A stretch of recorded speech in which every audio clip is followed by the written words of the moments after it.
Hello, and welcome to the Table and Well podcast. I'm Tennison. And I'm Ginelle.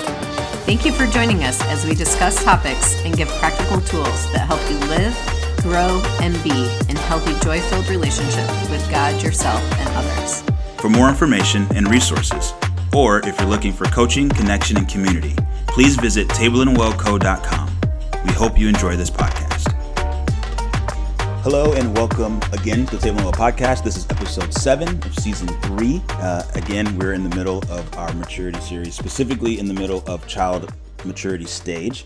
And today we're going to jump right back into it, pick up where we left off. And so we want to just start again with the child stage tasks. So we talked about the needs in our last podcast. And so now we want to move into the tasks. So again, these are the things that we need to do or the child needs to do themselves to be fully mature in this age and stage of maturity. Right. So let's go. Where are we at? All right. So the first task of the child stage is to take care of self. And again, this starts at 4 and goes to 12, and that's going to look very different in those ages. But by the time they reach that 12-year-old stage, they should be able to take care of themselves mentally, physically, emotionally, pretty much by themselves, with your support, with your championship, but there should be very little that you're actually doing for that child. Yeah. Obviously, the world is going to continue to open up to them at 12, and our society is not built for a 12-year-old to be launching into adulthood. Right. We're not even really thinking about it that way, but the idea of you still doing so much to care for your child really should be ended by the age of 12 if they're developmentally on. Yeah. And so remember, this is a trajectory or an arc that they go on. So, at 4 years of age, when they come to you and say, "Mom, I'm hungry," then you make them a sandwich. Right. When they are 7 or 8, they come to you and say, "I'm hungry." Then you say, "Okay, can you go help me make the sandwich? Go get the peanut butter, the jelly, all of that." And now they're building it. And by age 12, they say, "Hey, Mom, I'm hungry." You say, "Hey, go make yourself a sandwich." You know how to do that. Right. And so it's this arc of going from really child to adult. It's that, if you go back to the last podcast, it's that leadership square. It's the I do, you watch, I do, you help. Now you do, I help, and then I celebrate as you do it. Yep. Yeah. Yeah, and I think there's an important aspect along here too, where you said, "Hey, Mom, I'm hungry," and at 4, "Hey, Mom, I'm hungry" is like, okay, what do you need? Oh, or what do you want? Yeah. Oh, I want a sandwich. Yeah. Like even some of the language of that also really identifying good. No, too. you're right. Yep. And then by 12, typically your child shouldn't be coming to you and saying, "I'm hungry," or they shouldn't, or will you make, they likely won't be asking you to make the sandwich. Right. The goal is.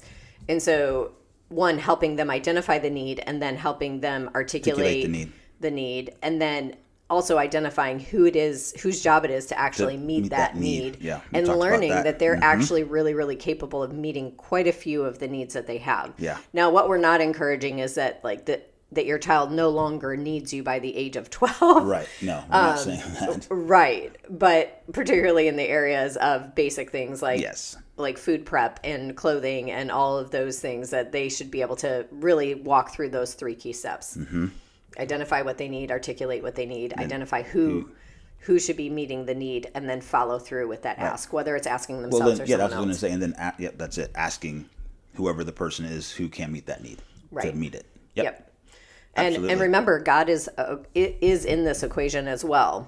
We haven't really talked much about the spiritual piece of this, but maybe it is that I'm identifying a need and I'm articulating a need, and when I'm asking who can meet this need, as a believer, God is in that equation. Yes. And so maybe too that it would be totally appropriate to teach your child to ask God for whatever it is that they need.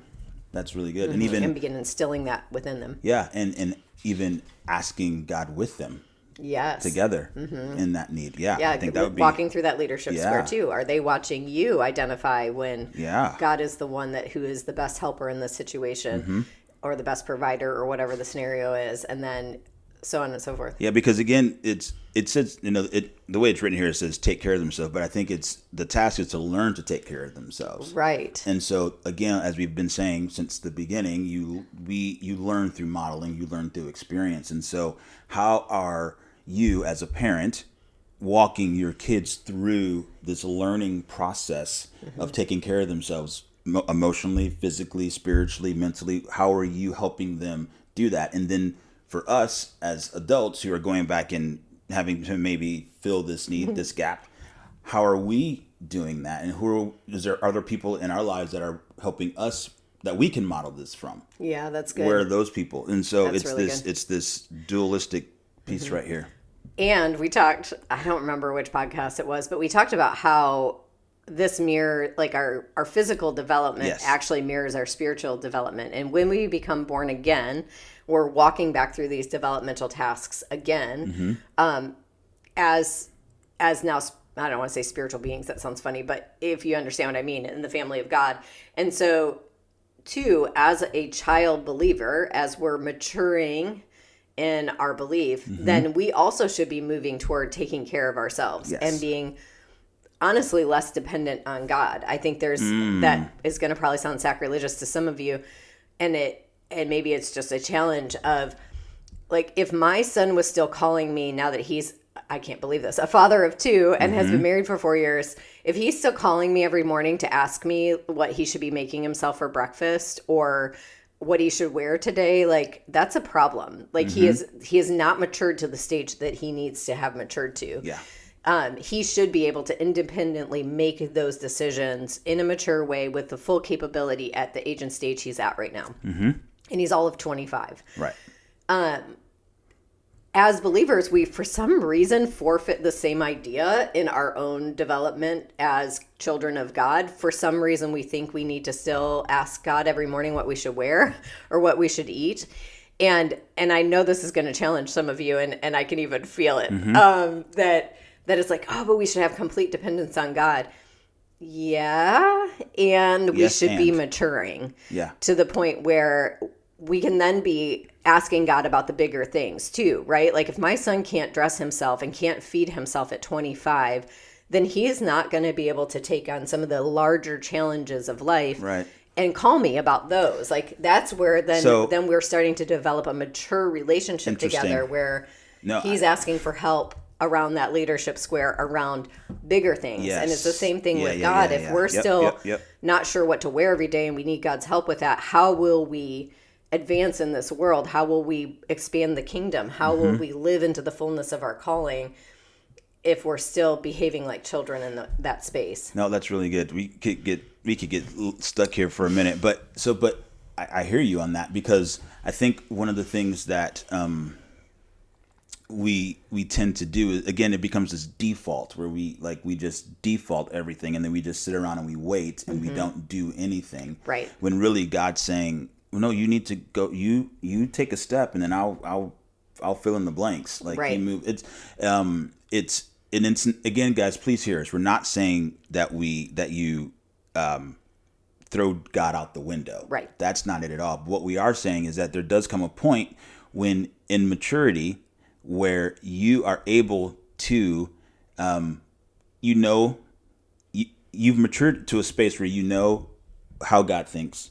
You know what He wants for you. You understand. You understand, and there's something we call mutual mind, which I haven't really got into that. It basically just means that, like, our thoughts are they're in sync. We're synchronized. Right. Now, granted, yes, His ways are higher than our ways. His thoughts are higher than our thoughts. And so what we're not saying is on everything you ever do, like, just take care of yourself. Take care of yourself. No. Right. But on some of the basic kind of living life, everyday things, that we're able to move into those spaces.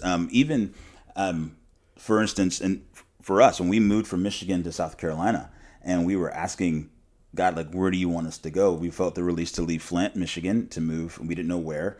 And God said, you can go anywhere you want to go. And we're like, wait, no. That was really scary. Yeah, because we wanted us to tell him, or wanted him to tell us where to go. Right. He's like, no. And we're like, wait, we don't operate that way. You tell us where to go, what to do, and that's what we do. And what we felt the Lord was saying to us was like, no, you can go anywhere you want to go, and I will bless anywhere you go. This is a maturing moment for you. Yeah, and it was as if it was what kind of interpreted that, like, I trust you to make the decision. Right. That's going to be best for you and best for the kingdom. Right. Even though it was like, oh my goodness. That felt scary. That felt super scary. Yeah, but lo and behold, he had been building in us the capability to do that for quite some time. Yep. And believe it or not, we still heard his voice and followed him. It was weird because like we're like, oh, okay, this is what we need as a family. It caused us to do some things, and so we went and visited, and we're like, oh no, this is like great.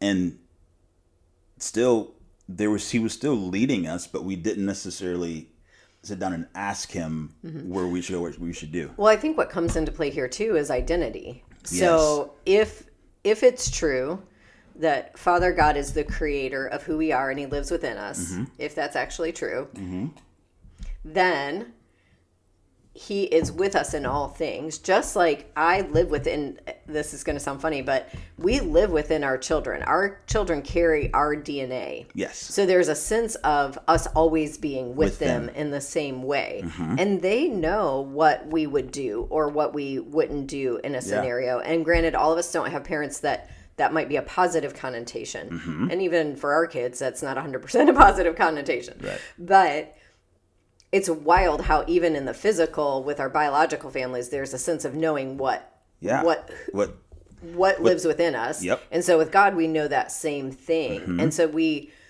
part of this is living into who he created us to be and living that out in freedom with his championship versus surrendering that at every step of like, I actually can't function without you. Yes and no. Like, it's the both and of it. It's the both and. Like, I don't want my young adult kids to function without me. Right, correct. I want relationship and deep relationship with them for my whole life. But if we get stunted at a stage of growth where I'm still changing their diapers, proverbially, and if God is still changing our diapers and we're still soiling them and wanting him to change us, and we're not potty training, that's good. Then we have a problem. And here's the thing too. So going back to what you're saying about in relationship, we want to have our relationship with our kids, and we don't want our kids to do their life without us. Part of that too is this is being communication with each other.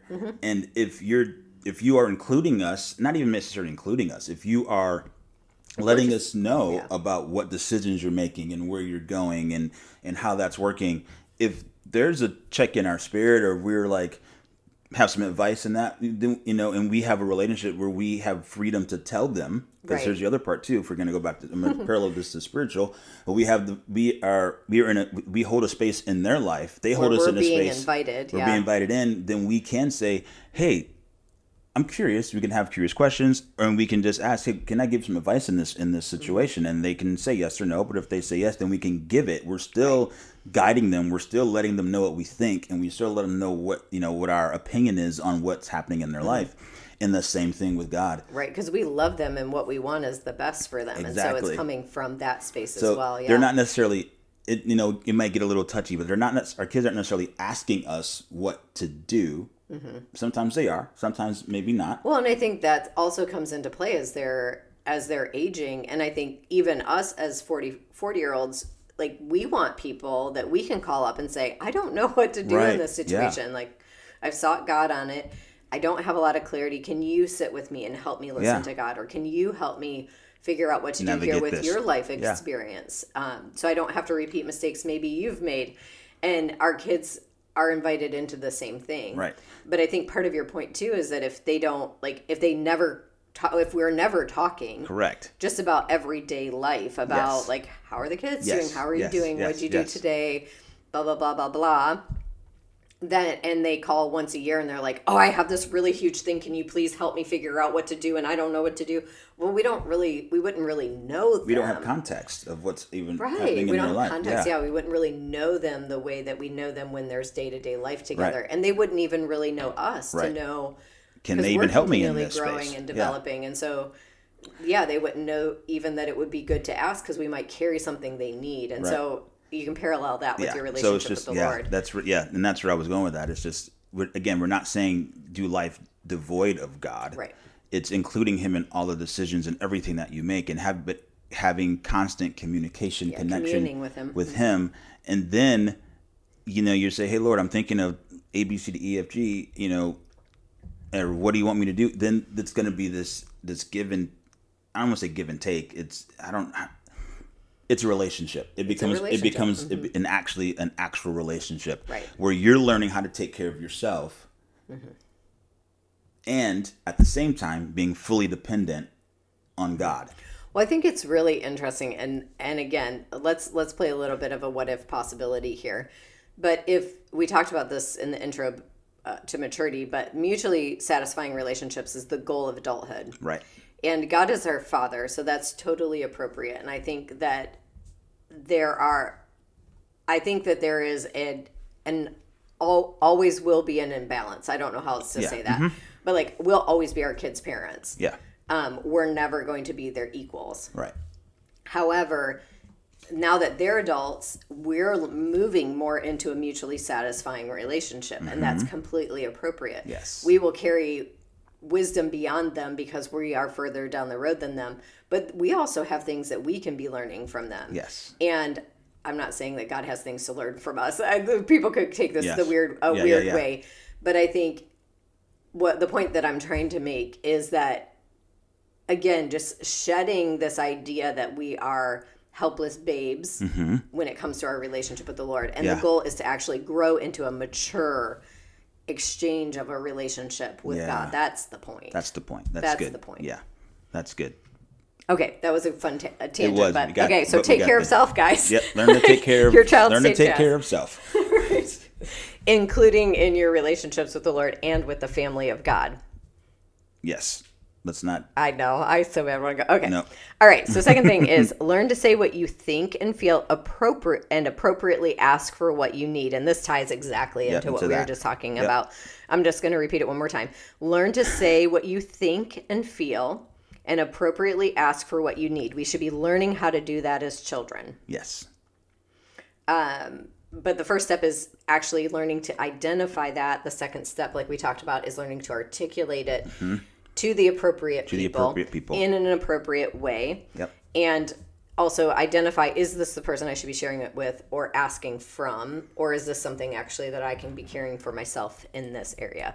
Imagine if all of us had learned this in childhood and we could function in this space as an adult. I don't know about you guys, and I do know about a lot of the people that we've had in collabs. This is a big deal. Yeah.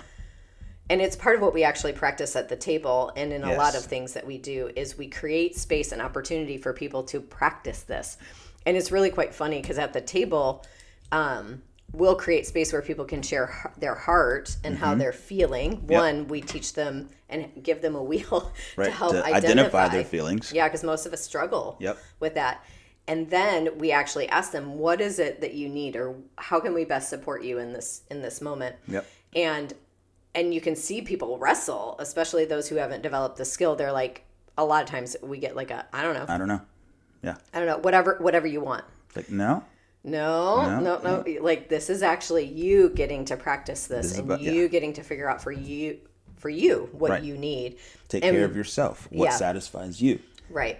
And we'll actually give 5 options. And so this is something as you're raising your kids or you're raising yourself and you're working on this. Give yourself options. Yeah, give yourself options.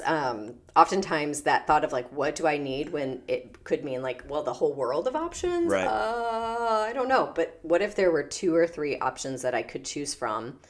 I'll pretty quickly know if that's going to feel good for me or not. Well, and so in saying that, I think it'd be wise if you guys decide to go down that route to, when you're not trying to make a decision, right? Give yourself some standard, write them down, some standard 2 or 3 options that you can choose from in those spaces. Yeah, that's good. Yeah, when you're not under the pressure of it all, or whether you just passed the pressure of it all and you're like, gosh, if I would have given it's so easy to see things when you're outside the window. Right. Like, oh, if I would have just chosen that. Use that as a learning opportunity and help your kids to use that as a learning opportunity. Absolutely. So another child stage task is discernment. Wow. What? Kids can learn how to discern? Absolutely. Interesting. Yes. So learn what brings personal satisfaction and distinguish what is good for you from what is bad for you. And notice that it says for you. Yes. For you. For you. having the ability to know what is best for you or what is not best for you is so, so, so important. Because if you don't know that, then as you grow into adult, parent, and elder stage, you won't know how to help other people identify what's best for them. And you're going to tend to pass on what you think is best. Yes. Yep. Right. And you're going to live continually in either letting other people tell you what is best, and then you're going to repeat that pattern thinking other people can't discern this either. Correct. Yeah. So you definitely want to do that. And I think the for you is incredibly important, because what's good for me, like for instance, simple one, working out. Working out is good for everyone. Right. We all know that. Right. My son's 25. I'm not. So if my son was to work out the way I work out, he wouldn't stay in shape. Right. Yep. But if I worked out the way he works out, I probably wouldn't stay alive. It would be very difficult for me to do that and actually, continue that. Right. But working out is good. So you have to to discern how does my son need to work out that's going to keep him in the best shape of his life at 25, and how do I work out that would keep me in the best shape of my life at 48. Right. Yeah. Yeah, that's a really great point. And I think I had a thought and now it's gone. Sorry. It's okay. Let's see if it comes back. But yeah, so I'm sorry. But no, again, you're totally fine. That goes into that distinguishing what's good for you and what's bad for you. Right. Okay, I remember my idea now. So the way I like to think about this, and it's a lot of how I've learned, because I did not have role models in my parents as a child. So I've spent a lot of my time trying on things. That sounds really funny, but in my imagination, I try on what I see other people doing. Whether that's like femininity, it took me a long time to come into my femininity, and I did that by trying on what I saw other women doing. I would see how they did their makeup, and I would, in my imagination, put that on my face. And I would say, oh, yeah, that doesn't fit me. Or I'd even try it out, and it wouldn't fit me. Or clothes, and then feeling like, no, this doesn't feel like who I am. And it was that discerning of that might be really great for them. And I celebrate the fact that, and I really admire the fact that they can wear bold colors and things. And there's something about that really appeals to me. But when I put it on my body, I don't quite feel true to who I am in that, and identifying that. And I think that's really important in the spiritual family as well, is that we can get dogmatic about the right thing and the wrong thing, and that everybody should do this and nobody should do that. Right. And there is 1,000 times more nuance than that. Yes. There just is. There just is. So your ability to discern, and teaching our kids the ability to discern, is so, so, so important, especially in today's day and age where you have social media continually telling your kids and telling you, let's be honest, what you should believe, what is right, what is wrong. Do you have this skill of discernment to be able to know what is true for you? Yeah. That's good. Yeah. And so really continue to work on that and continue to develop that. It's really good. The other child stage task is discipline. Another D there. Yes.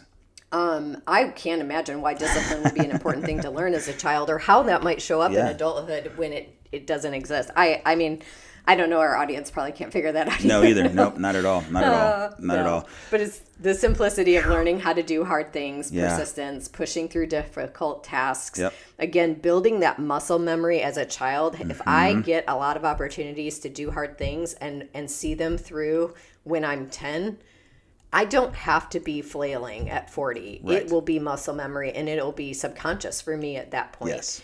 Now, that doesn't look like forcing your child. I don't know how to explain it. That shouldn't be under coercion. That shouldn't be under abuse or anything like that. It really should be inviting them into the growth of discipline. Yes. And what I really love about this idea of discipline is we think about it like punishment. Oftentimes we talk about discipline. When we hear the word discipline, we go immediately to punishment.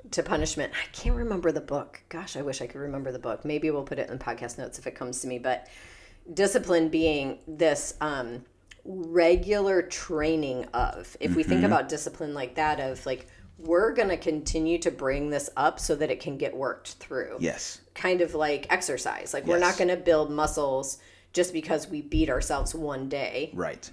and force ourselves to do something. We're going to do it because we get up every day and do a little. It develops that discipline. Yes. And so when we think about the discipline of the Lord, it is a daily invitation or a regular invitation. It's not about him beating us to a pulp to get us to behave. Right. That's good. You know, and so think about these things that way.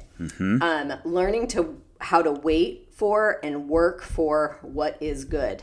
That's so good, because we in this society, as you guys know, we live in a I want it now culture, the microwave culture. It's like, oh, if I can't heat it up in 2 minutes, then I'm not. It's not for me. Right. And we've lost the art of waiting and working. Right. For what's good, and I think that's key too, for what's good, and not. I would even maybe say that to what's best, or what's better, or what is like the best, because we'll settle as well. Right. Because it takes too long. Because it takes too long. We're not willing to see it through because we run out of desire. Yeah. It's like putting the pizza out of the oven because you're hungry, when really if you waited like 3 more minutes, you have a nice crispy crust, but instead you're starving, so you pull it out and it's soggy. Right. And so much of this too is learning then. I think it instills this idea in life of creating a life that knows that good things take time. Yes. Yeah. And not doing instant thing after instant thing after instant thing, and not having the time or energy to do the thing that is building or developing. And we were even talking about this in our personal life. There's things that are going to take work now to see fruit months from now, and it's super hard when there's demands in life that could fill my day to day. Right. Yeah. To stop and to do the thing that will benefit down the road. Sourdough is actually teaching me a lot about this in the way that if I want a fresh loaf of sourdough bread to eat, I have to think about it 3 days ahead. Yeah. And I have to follow this process to see it through in order to get the result that I want. I could make bread today and shortcut it all the way, but I'm not going to get the benefit. It's not what you really want and what you do desire. What you really, yeah. What you started out to get. Right. I think this is also really important too, because there's that saying out there as you were talking that says good things come to those who wait. Okay, yeah, but I think the key here is wait and work. Right. It's not I'm just going to wait for it's going to happen, and that honestly, just being really transparent, has been another one of the things that the Lord's teaching me in this stage of maturity. Right. Is that you can't just, you have to go work. There's work that has to be done. There's a partnership. There's a partnership with him, which includes and involves work on my side. There's things that I have to do, and my responsibilities are the things that I need to do in response to be able to navigate to get to the space that I want to get to with partnership with the Lord in that. Yeah. And so I can't just sit back and wait for it to come to me, as we have discussed many times. But there is there's actually a investment on my side also. So wait and work. That's really good. To get what is the best. Yeah. And I think this comes as that child maturity, right? Yes. Like it is that shift from believing, well, if I just wait on the Lord, he's going to hand deliver exactly what I need to me. No. As an infant, sure. Yes. Sure. And then as you're maturing, there is a partnership you're beginning to develop to bring those things to yourself as well. Yeah. You're not just sitting back and waiting for him to figure out what you need and give it to you. You're figuring out what you need. You're learning how to ask for that. You're learning how to ask him for that. You're learning how to do your part. It's the verse that says faith without works is dead.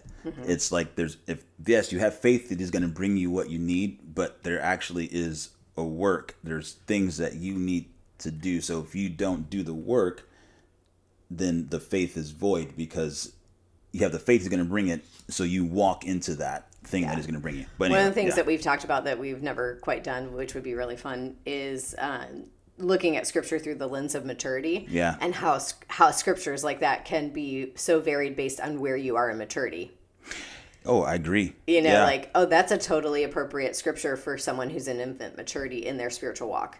That's a completely appropriate scripture for someone who is maturing in their walk with the Lord. That's a different one that looks like, oh, wow, that's what it is to walk as a parent, or that's what it is to walk as an adult or an elder in relationship with the Lord and in relationship with the family of God. Yeah. And we like blanket them, or we use them, I think, honestly, as scapegoats sometimes of whether we're telling people this is what you should be doing without actually helping them develop the skill, right? Or whether we use them as passes to continue to behave like babies, or to continue to behave like children. I agree. I do think there is a book. We'll do some research, and if we can find it, we'll put it in the notes as well. But I don't know for sure. But for some reason, I feel like there is a book that I've seen somewhere that has done that. I could be totally wrong on that, but we'll let you know. Yeah. One of the other things that, just one quick addition to this, I do a lot of studying in the entrepreneurial realm, and there's this concept of you should do something you're not good at every day. And I think it kind of plays into this, because I think we also easily get into the rut of doing the things that are just comfortable and safe for us. And I think this is good when we're raising children, to invite them into things they're not good at and let them be agitated. And I think it's good for us to invite ourselves into something that we're not good at. It actually really helps our brains to grow and develop even now. Yeah. So remember to keep that before you. Yeah. All right. The other piece of discipline is learning to say no to what is bad for them. So first they've got to discern it, and then they need to learn how to say no, and not just doing anything that they feel like doing, but doing what is good for them. And this one, I don't know that we really need to provide a bunch of explanation for, but can you as an adult say no to what you know is bad for you, or know what is not going to serve you? Do you know that it's not going to serve you? Are you continually just saying no to things that you just don't feel like doing? That's good. Can you say no to something you really want to do, knowing that maybe that's not the best thing for you right now? That it's going to serve you to not do it. Right. Yep. But actually doing what is best for you, and that discipline word comes into play here too, because that is choosing sometimes the harder thing for the better good. Yeah. Yep. All right, another child stage task is developing personal resources and talents. So this is interesting in the way that when we're raising children, we need to be careful to help them develop their own personal talents and not develop the talents that we think are important for them to develop because we think they're important. Yes. Anybody who's had more than one child learns that every child comes out very differently, and while they carry your DNA, they can become completely different from you. Yes, 100%. And value things that are very different. There's an opportunity to learn and engage there. Absolutely. Like we said, our son's a stuntman. Like, I'm not going to be a stuntman. But we saw the passion in him to do that, and we were able to champion that. And so, and validate his passion. And we did the same thing for our daughter with dance, where it was like, this matters to you, and so I'm going to put my resources behind it. And pay attention in yourself if that was not an option for you as a child, if you didn't have parents who were actually paying attention to who you are as an individual, the gifts that you bring to the world, your passions and talents, the things that you're naturally good at, it's not too late to do that for you. Yeah, that's good. Whatever that may be. Like, I have a huge creativity wing to me that doesn't have a whole lot of outlets. So the last year I've really spent some energy saying, I'm just going to go take that pottery class and see what happens. I don't have to decide that I'm going to do pottery from now to till I die, but not your profession. Right. But I'm going to actually give myself the permission to explore that when I had never been given permission by anyone else previously. Yeah, that's so good. What might be true in your life or in your children's life, that there's a passion going on that you can choose into. Yeah, that's really good. All right. Knows self and takes responsibility for making self understandable to others. So knows self and takes responsibility for making self understandable to others. That's interesting. So basically, they're learning to know who they are. Right. It goes back to identity. And they are learning to basically own who they are, and then taking that ownership of themselves and saying, no, this is who I am. These are my beliefs. This is what I do. This is how, where I come from. It's not that part of understanding, like, you kind of can put the next, but like, this is what's important to me. Right. And so they're learning how to do that. And it may be, I don't know if they can maybe articulate that at 10, 11, 12, but they're beginning to understand that they're learning how to take they're beginning to learn themselves, and then let other people know, no, this is who I am. Mm-hmm. This is how I tick. Yeah. If anybody has seen Inside Out 2, this is exactly what, it's funny because they're actually modeling a lot of this in right that here. movie. But absolutely. That knows self and takes responsibility for making self understandable to others. I'm trying to think if I can share the example without giving the movie away. But Riley, who is the main child character in the movie, as she's engaging with her peers, she's being tempted to be someone other than herself. And her identity that she has developed up until that point of adolescence basically starts to get challenged. And she knows who she is, but under pressure, she begins to exchange that. And then it ends up bringing consequence to her that is clear to her then, like, oh, this is actually not who I am. And she was not making herself understandable to others. She was instead allowing other people to decide for her who she is. Yeah, that's good. And this is part of adolescence. Like, this is part of the development of trying that and finding out that, oh, this is not a good idea. I actually know who I am, and I need to own that in this space, even when it might equal not belonging. Yeah. It is a trial and error. It's not like you're going to raise a 12-year-old and they're just going to walk into every space and be like, this is who I am, and you can live with that or not. And this is, I want you to understand. But it's important that they're learning that. Yeah. Again, as an adult, if this is not developed, we will really struggle to show up as ourselves in spaces. And when we feel misunderstood, we're often going to feel misunderstood. Yeah, so true. Last task? Yep, go for it. All right, is understand how you fit into the big picture of life. This goes back to understanding your family history and that we do fit into the big picture of life. Like, why are we doing this podcast? Right. Why do we get up every morning? Why don't I just like live in a hole somewhere and do what feels good to me? Right? Like, why are we productive members of society? Why do we have families? It's all that big picture of life that we actually are a key component of humanity. Mm-hmm. And for your child to understand that, and for us as adults to understand that, changes the game of the purpose of why we exist. Yeah, and how you fit into it. Not just that you're a part of it, but how do you really actually fit into that space? How do you, again, like we said before, how do you leave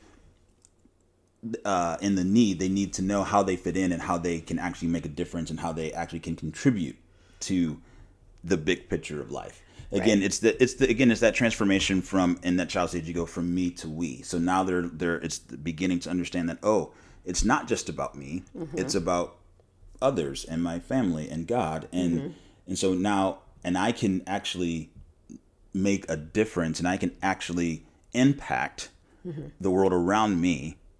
And this is how I fit into that. And this is the cool thing, if you back it up to like understanding their gifts and talents, this is how what I do uniquely can impact this space. And this is how I fit into the... Right. All while still really focused on who I am and developing who I am. I like to think about it in the picture that's coming to mind as like a puzzle piece. Mm-hmm. Like the edges of my puzzle piece are coming together at this stage. Yes. Between 4 and 12, my identity, how I'm shaped. Yep. And in reality, I know that I'm not going to fit with everyone. Mm-hmm. I'm not meant to fit with everyone, but I am meant to fit. Mm-hmm. And without me existing in this world in my unique way, the puzzle will never be complete. Yep. And so helping your child understand that is really key. You've been listening to the Table and Well podcast. New episodes stream every Tuesday.